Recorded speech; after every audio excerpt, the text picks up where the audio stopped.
Hello friends, welcome to my YouTube channel. আমি রাখি আমার রান্নাঘরে দারুণ স্বাদের একটা রেসিপি এনেছি। সাধারণত সবার বাড়িতে এইসব উপকরণগুলো থাকে। সবসময় একঘেয়েমি খাবার কার না ভালো লাগে। তো এই রকম উপকরণগুলো দিয়ে আমি একটা রেসিপি বানিয়েছি খুব অন্যরকমভাবে। তো না বানালে না ট্রাই করলে আপনারা বুঝতেই পারবেন না কীরকম খেতে। তো এখানে আমি নিয়েছি 2 কাপ মতো চিড়ে একটা পাত্রে। তো চিড়েটা ভালো করে জল দিয়ে আমি ধুয়ে নেব। ওই চিড়েতে অল্প নোংরা টোংরা থাকে, তাই না? তো এটাকে আমি ধুয়ে নিয়েছি তাই। তো চিড়েটাকে আমি একটা মিক্সিতে পেস্ট করে নেব। তো আপনারা চাইলে 1 কাপ চিড়ে দিয়েই বানাতে পারেন। আমার মানুষজন একটু বেশি ছিল তাই 2 কাপ নিয়েছি। তো যে যেরকম পরিমাণ নেবেন সেরকম বানানো হবে। এখানে মিক্সিতে আমি চিড়েটা পেস্ট করে নেব। দেখুন বন্ধুরা, আমার চিড়েটা পেস্ট হয়ে গেছে। তো এটাকে আমি একটা চামচের সাহায্যে পাত্রে নিয়ে নেব। ওই মিক্সিং জারে আমি নিয়ে নেব 1 কাপ মতো সুজি। 1 কাপ মতো সুজি নিয়ে ওই মিক্সিতে জল দিয়ে সুজিটাকেও আমি ভালো করে পেস্ট করে নেব। তো কী ভাবছেন বন্ধুরা? এইভাবে আমার মতো রেসিপি যদি বানাতে চাও তাহলে প্লিজ আমার চ্যানেলটিকে সাবস্ক্রাইব করো এবং অনেক অনেক শেয়ার করো, লাইক করো আর কমেন্ট করতে যেন ভুলে যেও না। তো নিয়ে নেব, ওই সুজিটা পেস্ট করা হয়ে গেছে। আর নিয়েছি 1 কাপ মতো টক দই, আর দিয়ে দেবো অল্প একটু জল, মানে পরিমাণ মতো। আপনারা যেরকম পরিমাণ মতো দেবেন সেই রকম হবে। আর ব্যাটারটা কীরকম হবে আমি দেখিয়ে দিচ্ছি। এটাকে 3টি উপকরণকে ভালোভাবে মাখিয়ে নেব। এরপরে আমি গ্যাসের ওভেনে একটা তাওয়া বসিয়ে দেব। তাওয়াটা যখন গরম হয়ে আসবে তখন দিয়ে দেব 2 টেবিল চামচ মতো অলিভ অয়েল, আর তার সঙ্গে দিয়ে দেব 1 চামচ বাটার। অয়েল আর বাটারটা যখন গরম হয়ে যাবে তখন দিয়ে দেব 1 চামচ গোটা জিরে আর 1 চামচ কালো সর্ষে আর পরিমাণ মতো কারি পাতা। ফোড়নটা যখন ফুটে আসবে তখন দিয়ে দেব 1 কাপ মতো গাজর কুচানো, আর দিয়ে দেব 1/2 কাপ ক্যাপসিকাম কুচানো, মানে গ্রিন ক্যাপসিকাম, আর 1/2 কাপ দিয়ে দেব রেড ক্যাপসিকাম কুচানো, আর দিয়ে দেব 1/2 কাপ টমেটো কুচানো, আর দিয়ে দেব পরিমাণ মতো কাঁচা লঙ্কা। লঙ্কাটা আপনারা যে যার স্বাদ অনুযায়ী দেবেন। সব উপকরণগুলো দেওয়ার পরে অল্প আঁচে সবজিগুলো আমি নাড়াচাড়া করে নেব, মানে কষিয়ে নেব। এরপরে দিয়ে দেব পরিমাণ মতো লবণ, আর দিয়ে দেব 1 টেবিল চামচ জিরে গুঁড়ো, আর দিয়ে দেব 1 টেবিল চামচ হলুদ গুঁড়ো, যাতে কালারটা একটু ভালো আসে। তার জন্য আমি বেশি কিছু উপকরণ এখানে ব্যবহার করলাম না, কিছুটা সবজি ব্যবহার করলাম। এরপরে আমি দিয়ে দেব কিছুটা ধনিয়া পাতা কুচানো। সব উপকরণ ভালোভাবে আমি কষিয়ে নেব অল্প আঁচে। এরপরে দিয়ে দেব পরিমাণ মতো জল, কারণ জলটা দিলে সবজিটা একটু সেদ্ধ হয়ে যাবে। অল্প একটু জল দিয়ে এটাকে আমি আবারও কষিয়ে নেব। সবজিটাও আমার সেদ্ধ হয়ে যাবে আর মশলাটা কষানো হয়ে যাবে।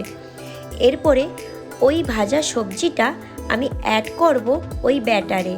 দেখুন বন্ধুরা, আমি ওই ব্যাটারে সবজিগুলো অ্যাড করলাম। দেখেই বুঝতে পারছেন এই রেসিপিটা খুব নতুন, তাই না? একবার ট্রাই করে তো দেখুন। সবজিগুলো ওই পাত্রে অ্যাড করে আমি ভালোভাবে মাখিয়ে নেব ব্যাটারের সঙ্গে। দেখুন বন্ধুরা, ব্যাটারের সঙ্গে মাখানোর পরে কালারটা কতটা সুন্দর এসছে। এরপরে আমি গ্যাসের ওভেনে বসিয়ে দেব একটা কড়াই। তাতে দিয়ে দেব আমি 2 টেবিল চামচ মতো অলিভ অয়েল, আর দিয়ে দেব 1 টেবিল চামচ বাটার। বাটারটা যে যার পরিমাণ অনুযায়ী দেবেন। 1/2 চামচ দিতে পারেন, কিংবা 1 চামচ দিতে পারেন, কিংবা 2 চামচ দিতে পারেন। এরপরে দিয়ে দেব কালো সর্ষে 1/2 চামচ আর কিছুটা কারি পাতা। ওইটা যখন ফুটে আসবে দিয়ে দেব ওই ব্যাটারটা। ওই কালো সর্ষেটা আর কারি পাতাটা দেয়া আপনাদের দেখাতে পারিনি, ভিডিওটা অফ হয়ে গেছিল তাই। এরপরে ব্যাটারটা দিয়ে আমি ভালো করে চামচের সাহায্যে এইভাবে করে দেব। অল্প আঁচে কিন্তু আমি রেখে দেব। গ্যাসের ওভেনটা অল্প আঁচে রেখে এইভাবে ঢাকনাটা ক্লোজ করে দেব 3 থেকে 4 মিনিট। তো আমার 3 থেকে 4 মিনিট হয়ে গেছে, ঢাকনাটা খুলে নিয়েছি। দেখুন বন্ধুরা, এটা আমার খুব সুন্দরভাবে হয়ে গেছে। এরপরে উলট পালট করে এপিট ওপিট করে এটাকে আমি ভেজে নেব। দেখুন বন্ধুরা, এপিট ওপিট করার পরে ওটা খুব সুন্দরভাবে আমার ভাজা হয়ে গেছে। এটাকে আমি তুলে নেব। ব্যাস, দেখতে যেমন অসাধারণ, খেতেও কিন্তু বন্ধুরা অসাধারণ। আমি আবারও আপনাদের একটা বানিয়ে দেখিয়ে দেব। আপনাদের আমি আরও একটা বানিয়ে দেখাচ্ছি, কারণ কি বলুন তো বন্ধুরা, আগের ভিডিওতে আমি ভিডিওটা অফ ছিল, তাই ওই কালো সর্ষে আর কারি পাতাটা দেখাতে পারিনি। তাই এই ভিডিওতে আমি দেখিয়ে দিচ্ছি। এইভাবে কালো সর্ষে আর কারি পাতাটা নাড়াচাড়া করে ভেজে নেব। এরপরে ব্যাটারটা উপর থেকে এইভাবে আমি দিয়ে দেব, আর একটা চামচের সাহায্যে খুব সুন্দরভাবে রাউন্ড করে নেব। আর উপর থেকে আমি ক্লোজ করে দেব 3 থেকে 4 মিনিট কিংবা 5 মিনিট অল্প আঁচে।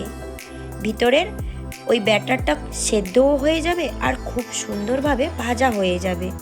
এরপরে আমি উলট পালট করে ভেজে নেব।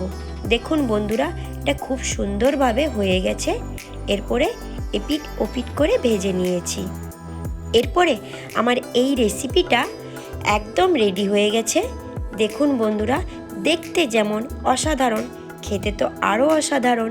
কী ভাবছেন বন্ধুরা, এইভাবে নতুন নতুন রেসিপি ট্রাই করবেন তো? অবশ্যই বাচ্চার টিফিন কিংবা ডিনারে আপনারা এইভাবে রেসিপিটা ট্রাই করতে পারেন। বড় থেকে ছোট সবাই খেতে পারবে। তার সঙ্গে একটু সবজি আপনারা বানিয়ে নেবেন, আর খেতে অসাধারণ লাগে। চাইলে আপনারা নারকেলের চাটনি ব্যবহার করতে পারেন। আমি কিন্তু নারকেলের চাটনির রেসিপিটা আমার ইউটিউব চ্যানেলে দিয়ে দিয়েছি, আপনারা সেখানেই দেখে নেবেন। আজকের মতো এই পর্যন্ত। কাল আবার কোনো নতুন ভিডিও নিয়ে আপনাদের সঙ্গে চলে আসব।